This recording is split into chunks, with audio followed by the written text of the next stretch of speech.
आप में किन किन के पास कोई लक्ष्य हैं, मैं जानना चाहता हूं।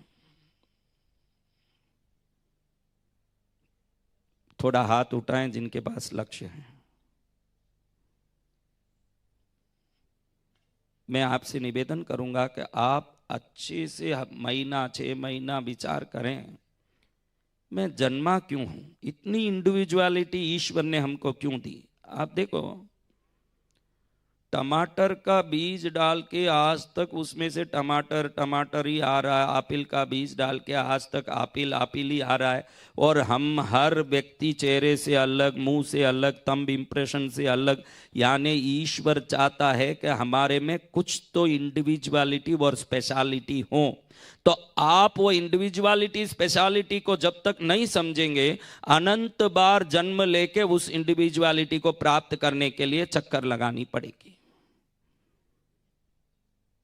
मैंने अभी देखा कि 2-3 लोगों के पास लक्ष्य हैं। अब मैं समझ नहीं पाया कि बाकी लोग क्या करने वाले हैं,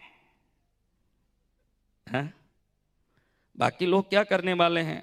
उठते ही बिस्किट तो कुत्ते को भी मिलता है, उठते ही घास गाय को भी मिलता है, प्लीज मुझे क्षमा करना।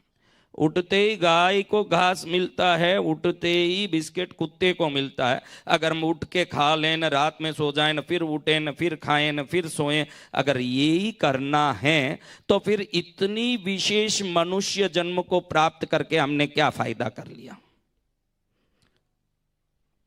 बोलिए। हाँ, सब मान रहे हैं, जो आगे बैठे मान रहे हैं, पीछे बैठे हैं जो मान रहे हैं क्या?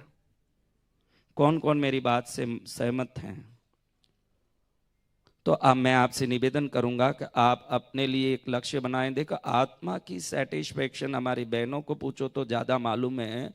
बहन ने अच्छे से ये केक बनाया जिस दिन, उस दिन बहुत खुश होती है। उसको मालूम है कि ये केक 300 रुपए में दुकान में मिलता है, ये कोई बड़ी चीज नहीं। लेकिन मैंने सोचा और मैंने कर लिया, जब ये बात आती है तो दिल प्रसन्नता से फूलता है, जो 1000 करोड़ से भी ज्यादा कीमती है। और आपको यही बात कहना चाहता हूं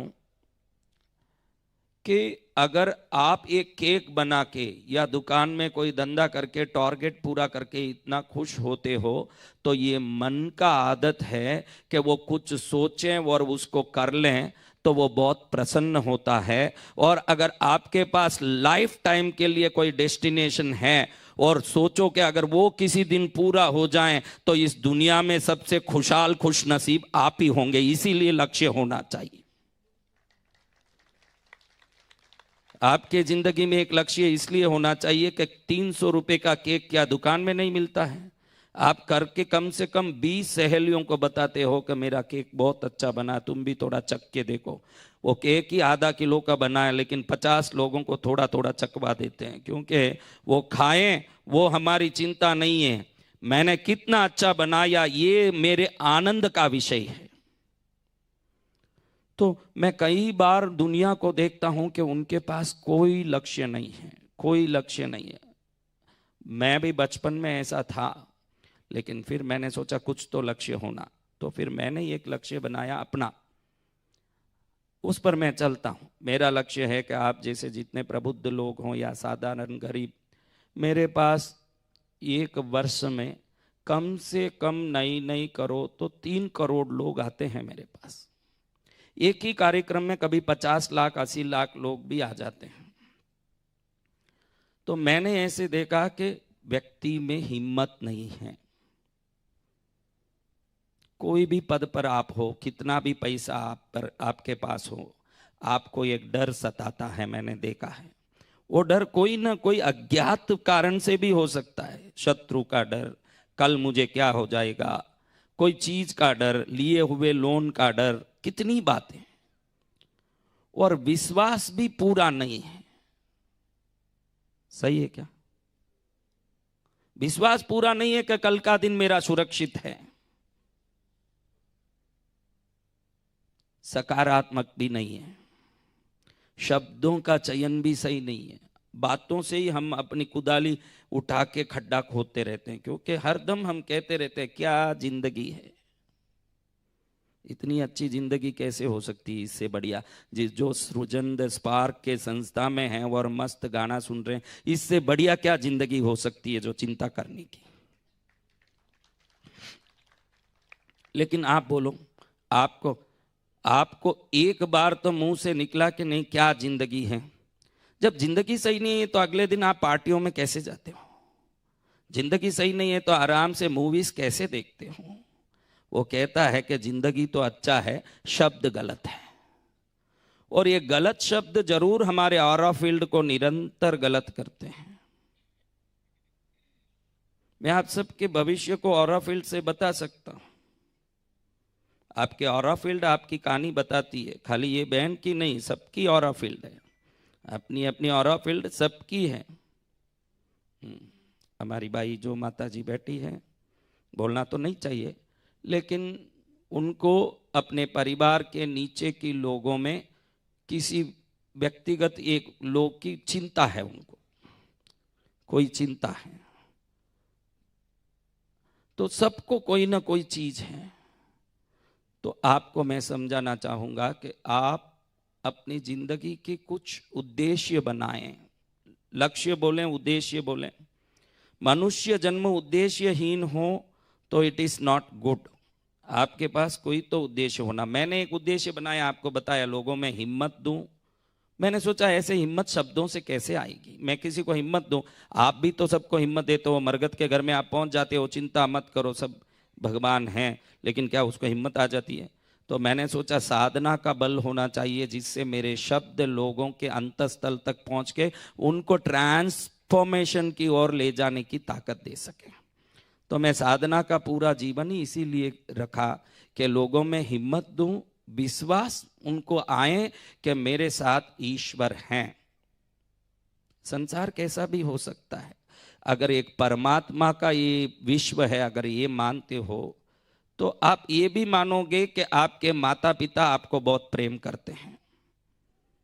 जितने आप बैठे हो, आपके पेरेंट्स के बारे में बोलता हूं कि आप में कितने लोग मानते हो कि हमारे पेरेंट्स हमें बहुत प्रेम करते थे या हैं?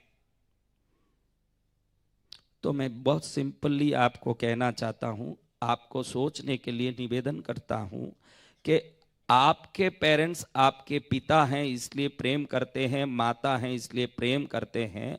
तो पिता का इतना प्रेम है अगर, तो परम पिता का कितना प्रेम होना चाहिए? उसके रहते आपको क्या चिंता आ सकती? मैं ये सवाल करना चाहता हूं। क्या आपके पिता से भी परम पिता में करुणा कम होगी? कई लोग बोलते हैं कि मेरे पास पैसा नहीं टिकता। मैं कई बार उनको बोलता हूं, चल ये पेड़ के पत्ते गिन के दिखा दे, ये आकाश के तारे गिन के दिखा दे। इन्फिनिटी ही ईश्वर की लॉ है, वहां कोई चीज खत्म नहीं होती। अगर उसके बनाए मछलियां समुद्र में खत्म नहीं हो रही है, उसके बनाए तारे आकाश में खत्म नहीं हो रहे हैं, उसके बनाए फूल पत्ते धरती में खत्म नहीं हो रहे हैं, तो वो खत्म नहीं हो सके इतनी समृद्धि की शक्ति तुझे भी दिया। तुझे ढूंढना है कि मैं वो समृद्धि में कैसे लाऊं। वो असीमितता का स्वामी है। आपके पिताजी हीरे के व्यापारी हैं और आपको कुछ देना चाहते हैं तो कोयला देंगे क्या? हीरे का व्यापारी अपने बेटे को हीरा ही तो देगा, तो असीमितता का परम पिता आपको क्या देगा? तो आप असीमित महसूस कर रहे हो क्या? यही सवाल है मेरा। You feel the infinity in your life कि मैं असीमित हूं। देखो एक खास बात आज आपको बताना चाहता हूं। हेनरी फोर्ड का नाम आपने सुना होगा। फोर्ड कंपनी का मालिक था। इसने बहुत पहले T20 नाम का एक मॉडल इंट्रोड्यूस किया, कार। बोर्ड मीटिंग में सभी डायरेक्टरों ने मना कर दिया क्योंकि इसका सामने का जो शेप था बिल्कुल चपटा था, जैसे सुअर। T20 मॉडल कार, तो सुअर की तरह वो गाड़ी दिखती थी और वो गाड़ी काली भी थी, छोटी भी थी, साक्षात सुअर समझ लो। तो लोगों ने कहा कि इसमें कौन बैठेगा भाई, ये चलेगा नहीं। तो सभी बोर्ड डायरेक्टर्स ने मना कर दिया कि ये गाड़ी हम लॉन्च नहीं करेंगे, इसमें हम आपके साथ अग्री नहीं करते। हेनरी ने कहा कि तुम्हारे अग्री करने नहीं करने से मेरी फिलॉसफी नहीं चलती, मैंने कुछ सोच लिया तो वो मैं करके ही रहता हूं। तुम 11 बोर्ड डायरेक्टर भी निकल जाओगे, मैं अकेले इसको लॉन्च करूंगा। फर्स्ट लॉन्चिंग ईयर में हेनरी फोर्ड ने T20 मॉडल कार वर्ल्ड में रिकॉर्ड है, जैसे लॉरेंस ऑफ अरेबिया मूवी में कूल ड्रिंक सेल का रिकॉर्ड आपको मैंने समझाया, वैसे हेनरी फोर्ड ने T20 मॉडल कार एक साल में 3.5 करोड़ कार सिर्फ अमेरिका में बेच के दिखाया, जिसको सबने मना किया। दुनिया आपको हां करती है कि ना करती है, इससे कोई मायना नहीं है, आपका जुनून कितना है ये मायना रखता है। अब आपको ये बताना चाहता हूं कि हेनरी फोर्ड पर एक रिसर्च हुआ है बहुत बड़ा। हेनरी फोर्ड पर यह रिसर्च हुआ कि अगर हेनरी फोर्ड दिवालिया हो गया, उसके बैंक ट्रप्ट कर दिया जाए, उसको हर प्रकार से खत्म कर दिया जाए, तो 5 साल में वो कितनी दुर्गति में होगा, कहां भीख मांगता होगा। ऐसे एक रिसर्च हुई हेनरी फोर्ड पर। ये रिसर्च की जो थीसिस थी, ये 830-34 पेज का फाइल बना कि हेनरी फोर्ड अगर दिवालिया हो गया तो आगे की भविष्य उसकी कैसे होगी। उस रिजल्ट का डॉक्यूमेंट के बारे में आप समझोगे तब आप समझ पाओगे कि मन क्या है और मनुष्य क्या है, मेहनत क्या है, न फल क्या है। ये वो था कि अगर हेनरी फोर्ड को आज जैसे ही छोड़ दो कि भाई तू कार बना, तू ट्रैक्टर बना, जो बनाना, फोर्ड कंपनी के जितने प्रोडक्शंस है सब तू कर, तो आज जैसे ग्रोथ हो रहा है वैसे होगा। अगर उसको दिवालिया बना दिया आपने तो आज जितना है उससे 40 गुना अचानक जंप मार के पैसा वाला बन जाएगा। आपको आश्चर्य लगे तो आपको बता दूं कि कोई दिवालिया जिसके 0 नंबर कर दिया बैंक अकाउंट, वो कितना इतना बड़ा हो सकता है। भाई ये जो रिसर्च का फाइल बताता है कि आपके अंदर समृद्धि का विचार जब तक है, आपको कोई दिवालिया बना नहीं सकता। ना आप मन से दिवालिया हो गए तो पैसे से भी दिवालिया हो जाओगे। बहुत सिंपल बात है ये। जब तक मन से आपके समृद्धि कोई निकाल नहीं पाता तो वो वापस आप में आ जाएगा। अब बात ये है कि आप मन से समृद्ध हो कि सिर्फ धन से समृद्ध। सिर्फ धन से समृद्ध आदमी क्या करता है, उस धन को छोड़ता भी नहीं है, उसको पकड़ के बैठा है, क्योंकि वो सिर्फ धन से ही समृद्ध है। मन से समृद्ध होगा तो दान करेगा, मजा लेगा, क्योंकि उसको मालूम है कि ये वापस आ सकता है। आपके पास से करेंसी जाती है, आपके पास से कॉइन्स जाते हैं, आपके पास से छपा हुआ एक पेपर जाता है, आपके पास से प्रॉस्पेरिटी की एनर्जी नहीं जाती है जब तक आपको प्रॉस्परस रहने से कोई नहीं रोक सकता। सीधी बात है।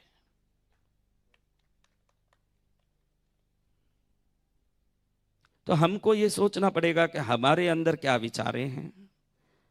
बाहर से स्वास्थ्य लाभ ले रहे हो कि मन से भी स्वस्थ हो, बाहर से धनवान हो कि मन से भी धनवान हो। कई लोगों को देखो पूरे वार्डरोब में 2000 साड़ी भरी हो, मिसिंग टाइल सिंड्रोम से ग्रसित हैं। किससे? What is missing tile syndrome? Missing tile syndrome means if you go to the Taj hotel and if you go to the swimming pool, on the day if accidentally one tile is missing, then also there are 9,999 tiles in that swimming pool. आपका आंख कहाँ जाएगा? तो 9,999 साड़ी आने के बाद भी जो मिसिंग टाइल सिंड्रोम से ग्रसित है, वो पड़ोसी शीला के पास जो साड़ी है वो मेरे पास नहीं है, उसी से चिंतित होकर भिखारिन बनी रहेगी। हाँ, उसके पास 9,999 है लेकिन वो मिसिंग टाइम सिंड्रोम से ग्रसित हैं।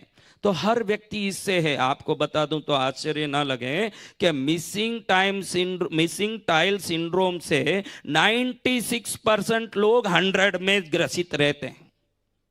मेरे पास ये नहीं है, ये सोच के आपने पुराने आध्यात्मिक कहानी सुने होंगे कि एक राजा कई बाजार में घूमने जा रहा है और देख रहा है कि कोई आदमी गरीब मस्ती से सो रहा है, इसको ईर्ष्या हो गई।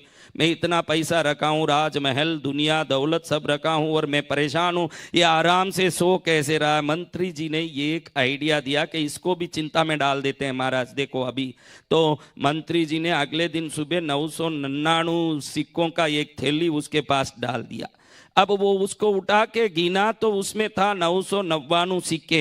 अब इस चिंता में वो आज तक तो कुछ नहीं था, मस्ती से ही था। अब वो सोचे कि ये 1000 क्यों नहीं है, वो उसके पीछे पड़ा। उस रात को उसको नींद नहीं आया। उसको देख के राजा को लगा कि जिसके पास जो है वो उससे तृप्त नहीं होता है ना, जो ये करना बाकी है, एक सिक्का बाकी है, उसके पीछे पूरी जिंदगी को दुखी करता रहता है।